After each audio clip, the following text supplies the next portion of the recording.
Yes, Anand. दंडोत वंदना मेरी अंतबार, सर्व कला समरथ डोलन तेरा को प्रभु, नानक ते कर हाथ। ज्ञान अंजन सतगुर दिया, अज्ञान अंधेर विनाश। हर कृपा ते संत बेटियो, होया मन परगास। तुझे गे अरदास हमारी, जियो पिंड सब तेरा। कह नानक सब तेरी वडियाई, कोई नाम न जाने मेरा। मैं कोटा साई करा, मैं अंध का भंडार। मैं अपराधी आत्मा, साई शरण संभाल। मैं अपराधी आत्मा, सतगुरु बख्शन हार। सौभाग्यशाली गुरुमुख सज्जन मंडली, अपनी समस्त चित्त वृत्तियों को एकाग्र करते हुए अपना ध्यान अपने मन मंदिर में श्री परमहंसों की ओर लगाते हुए श्रद्धा प्रेम सहित मीठे स्वर में बोली जयकारा।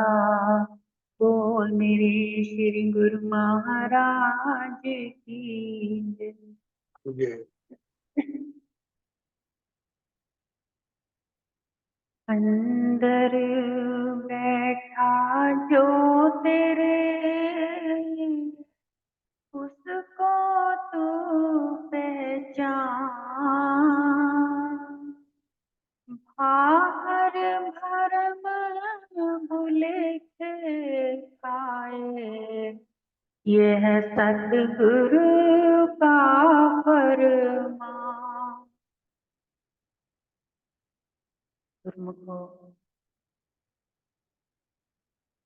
महापुरुष फरमाते हैं कि हमने अब तक कितने ही जन्म ले लिए, न जाने कितनी बार बार बार हम जन्म ले रहे हैं, आते हैं चले जाते हैं, आते हैं चले जाते हैं। ये क्यों? बार बार का जो जन्म मरण का चक्कर क्यों लगता है? इसको समाप्त क्यों नहीं किया जा सकता? क्या कोई चाहता है कि जिस प्रकार से ये संसार दुखों का तपता हुआ अंगार है, तो इस संसार में दुख सहने के लिए बार बार हम जन्म लेते रहें? नहीं ना। अब दुख कैसे हैं?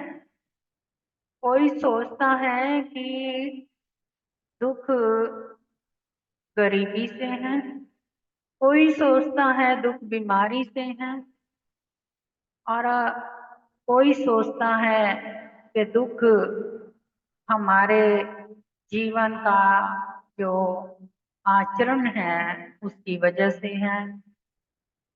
गुरुमुखो, दुख हर तरह से है। सुख तो क्षण भर भंगुर है, जो एक पानी के बुलबुले जैसा है, जो थोड़ी देर के लिए आता है, और उस सुख के पीछे दुखों का भंडार भरा पड़ा होता है। अगर थोड़ी देर के लिए हमें सुख प्राप्त हो गया ना, तो इसमें ज्यादा खुश होने की जरूरत नहीं, क्योंकि इसके पीछे दुखों का भंडार छुपा बैठा है, और वो जैसे ही सुख हटते हैं तो दुख उजागर हो जाते हैं। अब सबसे बड़ा दुख क्या है? सबसे बड़ा दुख है कि हम मनुष्य होकर के भी अभी तक मनुष्य नहीं बन पाए, क्योंकि हमने मनुष्य को उस प्रकार का अनमोल जीवन माना ही नहीं, अभी तक महसूस ही नहीं होने दिया। क्यों नहीं होने दिया? क्योंकि हम संसार के उलझनों में, माया में इतने उलझ गए हैं, इतने माया में लिप्त हो चुके हैं कि हमें आभास ही नहीं हो रहा कि हम ये मनुष्य शरीर हैं और ये मनुष्य शरीर हम संसार में किस लिए आए हैं और क्या करना चाहते थे और क्या कर रहे हैं। असल में हमारे पूरे जीवन में जब तक जितना लंबा जीवन है तब तक दुख ही दुख हैं। अगर मान लो कोई बुढ़ापा आ जाता है जीवन का, तो सबसे भारी दुख तो हमारे जीवन का बुढ़ापा है। क्योंकि जवानी, बचपना, अधेड़ उम्र, ये तो जैसे कैसे चलो बीत जाती है, क्योंकि इसमें अपने अंदर आस होती है, उम्मीद होती है जोश की, कि हमारे अंदर खूब जोश है, हम कुछ भी कर सकते हैं। तो इस प्रकार से जब एंड में जब बुढ़ापा आने लगता है ना, तो बुढ़ापे में क्या होता है कि हम चाहते तो बहुत कुछ हैं, लेकिन अपने आपे से सब बाहर होता है। उसका रीजन कारण कि हमारे शरीर की शक्तियां जो हैं वो सारी की सारी समाप्त हो जाती हैं उम्र के हिसाब से। ना हमारे शरीर की हड्डियों में जान रहती है, ना नसों नाड़ियों में ब्लड का सर्कुलेशन रहता है, जिससे हमारे शरीर में एनर्जी हो, बॉडी चुस्त हो। हड्डियों में ताकत नहीं होती जिससे कि हम कोई वजनदार काम कर सकें, अपनी मन पसंद से जीना चाहे तो जी सकें, नहीं हो पाता।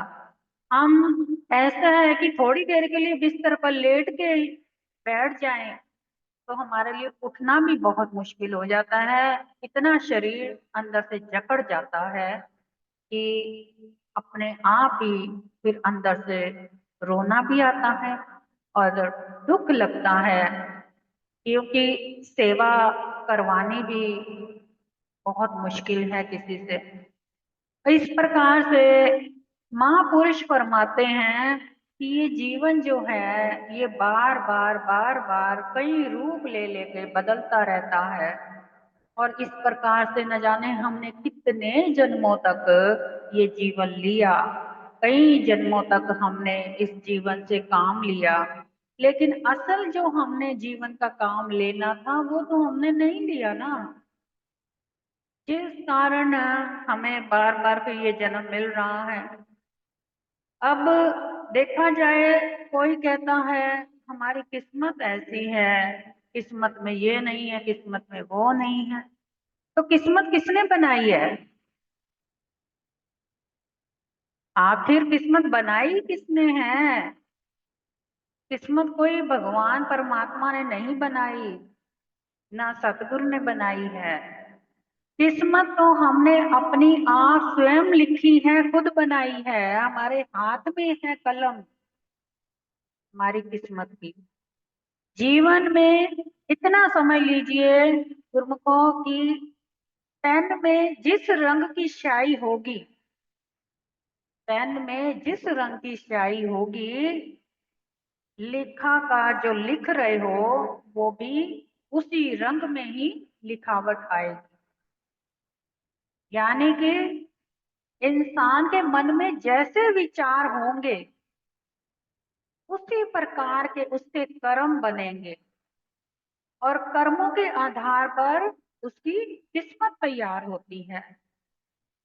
अब ये सोचें कि आपके अपने पेन में स्याही कौन से रंग की है, यानी कि आपके अंदर विचार कौन से हैं, कैसे हैं। तो उसी प्रकार से आप अपने कर्म बनाते जा रहे हैं और दुखों की ओर बढ़ते जा रहे हैं।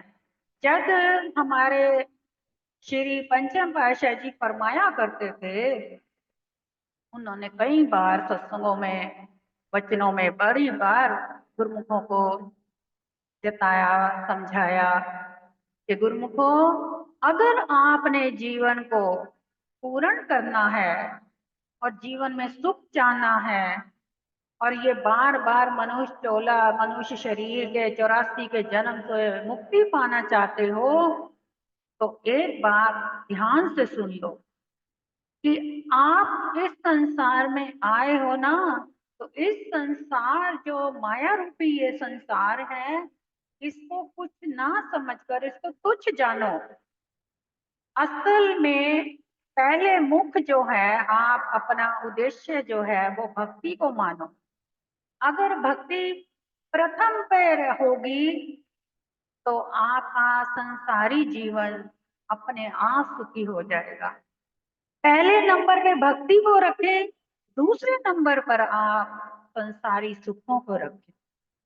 यानी कि आपने संसार में कोई भी कार्य करना है, कैसा भी जीवन जीना है, उसमें आप सबसे पहले अपने अंदर बैठे मालिक को याद करें, उसका ध्यान करें और ये महसूस करें कि मैं अकेला नहीं हूँ और परमात्मा मालिक मेरे अंदर समाया हुआ है और जो कुछ भी अच्छा बुरा जो कुछ भी होना है सब उसी के सहारे होना है।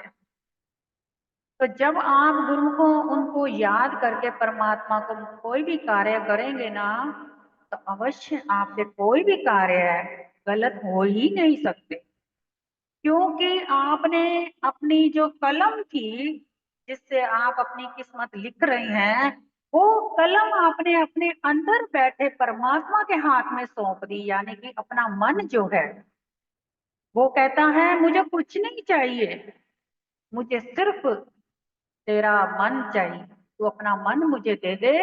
उसके बाद मेरा जिम्मा है कि तेरे को संसार में मैंने किस प्रकार से फूलों की सेज पर रखना है और कैसे तेरे को मैंने कांटों से बचाना है, तपती आग से बचाना है।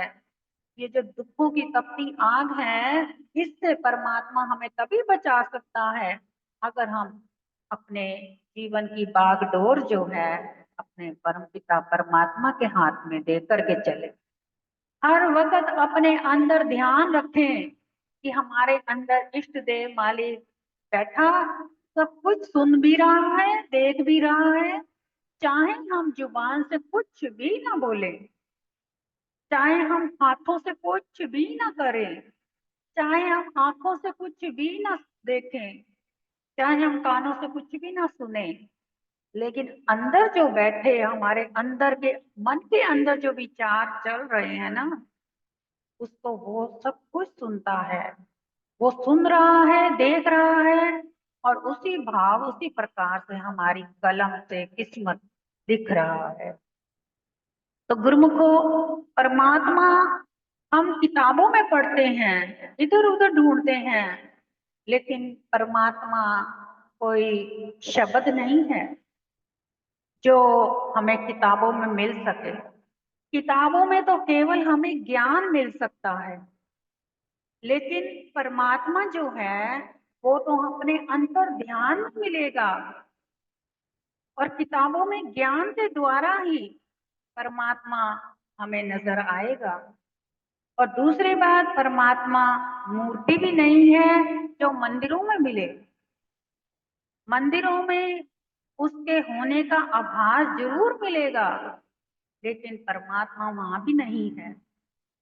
कण कण में उसके होने का आभास है, लेकिन वो दिखेगा कब, महसूस तब होगा जब आप अपने मन के अंदर के मंदिर को ध्यान में रखें। इसीलिए महापुरुषों ने फरमाते हैं, अंदर बैठा जो तेरे उसको तू पहचान, बाहर भरमर भूले के खाए, ये सतगुरु का फरमान। यानी कि हम बाहर के जो इधर उधर भटकते हैं, बाहर भगवान को ढूंढते हैं, तो ये भ्रम और भुलेखों में पड़ने वाले लोग हमें मिल जाते हैं। कोई ना कोई भटका देता, कोई कहता है कि उस मंदिर जा वहां तेरी सुनवाई होगी, कोई कहता है उस गुरुद्वारे में जा वहां तेरी सुनवाई होगी, कोई कहाँ का रास्ता बताता बताता यूं ही हमारा तमाम उम्र जीवन जो है वो समाप्त होने पे आती है। अंत में जाकर के जब अंदर की दृष्टि खुलती है, तब जाकर हमें याद होता है कि ओ, हमने ये क्या किया।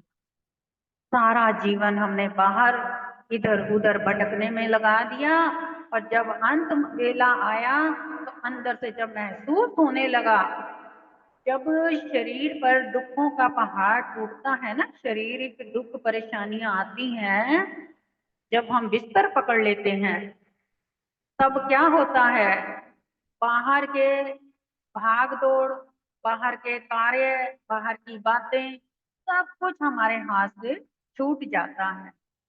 तो उस वक़्त फिर हमें आराम करने का मौका मिलता है, आँखें बंद करने का। परमात्मा कहता है कि तूने बहुत भटक लिया, अब ज़रा तू आराम कर बिस्तर पर, और तेरे को चोट इसलिए दी है कि तू बहुत ज़्यादा बाहर भटक गया था। अब तेरे को चोट इसलिए दी कि तू आराम से लेट, सो और नींद में जा, गहराई में विचार कर कि प्रभु कहाँ है, प्रभु मेरी सुन क्यों नहीं रहा, क्यों मेरे को दुख दिया है। वो कहता है एक बार तू मेरे साथ जुड़ने की कोशिश तो कर, इसी बहाने तू मेरे साथ जुड़ेगा ना, तभी मैं तेरे से बात भी करूंगा, तेरे सारे सवालों का जवाब भी दूंगा, और जिससे तेरे को समझ आ सके कि तूने क्या खोया, क्या पाया, और यूं ही अपना जीवन क्यों गवाया।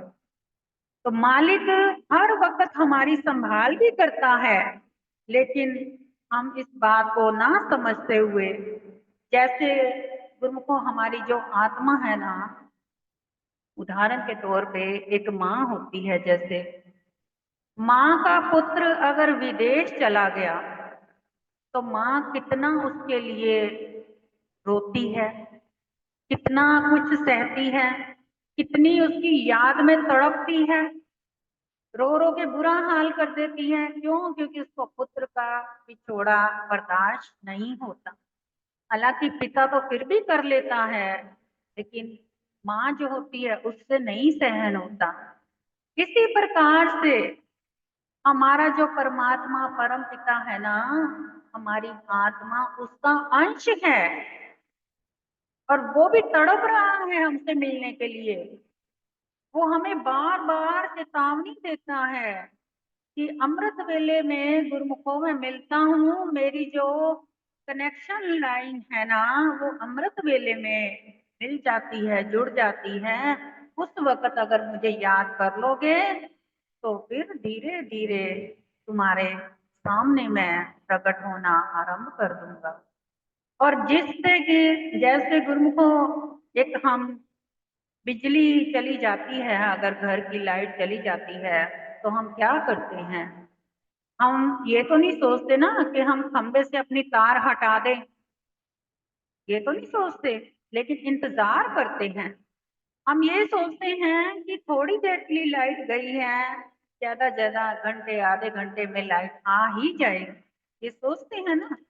इसी प्रकार से फिर लाइट आ भी जाती है, तो हम खंबे से अपने घर का कनेक्शन काटने की नहीं सोच सकते।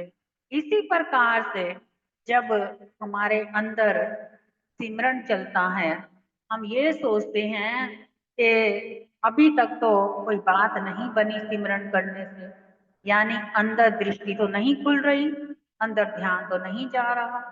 गुरुमुखो, इसमें भी एक कारण है क्या, कि आपके अंदर जन्मों की मैल जमी हुई है। धीरे धीरे जैसे एक बूंद बूंद से घड़ा भरता है, रोज के सिमरन से आपके अंदर की जन्मों की मैल धीरे धीरे साफ होगी। उसके बाद जाकर के आपका अंदर जो मन है पाक पवित्र होगा, तब आपका पात्र जो है वो अमृत से भरना आरंभ होगा। अब जहाँ अमृत होगा वहां प्रभु अपने आप विराजमान होंगे, और आपके अंदर के नजारे दर्शन दीदारे स्वयं होते रहेंगे। आपकी पुकारें भी सुनाई देंगी, आपकी हर मनोकामना भी पूर्ण होगी। आपको बोलने की कोई जरूरत भी नहीं पड़ेगी, बस अंदर भाव रखें और प्रभु को याद करें ना कि जुबान की जरूरत है, ना ही आपको किसी अरदास की जरूरत है। बस आपको भाव की जरूरत है, श्रद्धा प्रेम की जरूरत है और अपने अंदर बैठे ध्यान की जरूरत परमात्मा की। तो ये महापुरुषों के वचन। समय बहुत जल्दी बीत गया है। अगला सत्संग फिर से। बोल जयकारा बोल मेरे श्री गुरु महाराज की।